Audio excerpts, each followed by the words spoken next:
সম্মানিত প্রশাসনের ভাইদেরকে বলতে চাই, আমরা আমাদের আজকের এই অবস্থান কর্মসূচি পরিচালনা করবার জন্য প্রতিদিন থানা থেকে আমরা পারমিশন দিয়েছি, আপনারা জানেন।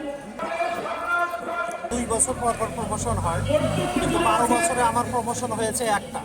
তারা প্রমোশন পেয়েছে, কাউকে অ্যাসিস্ট্যান্ট অফিসার, কাউকে জুনিয়র অফিসার পেয়েছে, কিন্তু তাদের সে তো আমরা কোনো অংশে যোগ্যতার ভিত্তিতে কম না। বাংলাদেশ ব্যাংকও সার্কুলার জারি করেছে যে অবশ্যই কোনো কারণে আপনারা প্রমোশন থেকে বঞ্চিত করতে পারবেন না। কিন্তু অত্যন্ত দুঃখ এবং পরিতাপের বিষয় যে আমরা দীর্ঘ 15 বছর হয়েছে অনেকের, কিন্তু প্রমোশন একটাও পাই না।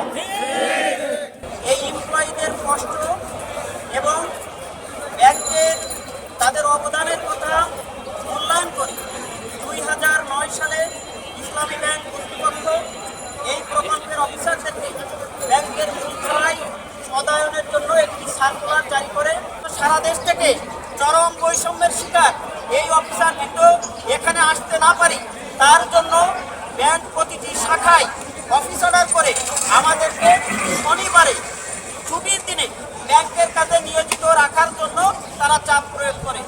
আমরা চাই যে দ্রুত এই দাবিগুলো মেনে নিই, আমরা ঘরে ফিরে যাই এবং আমরা ব্যাংকে আবার নিয়মিত কাজ করতে চাই। সুশৃঙ্খলভাবে সবাই সারিবদ্ধভাবে দাঁড়িয়ে যান।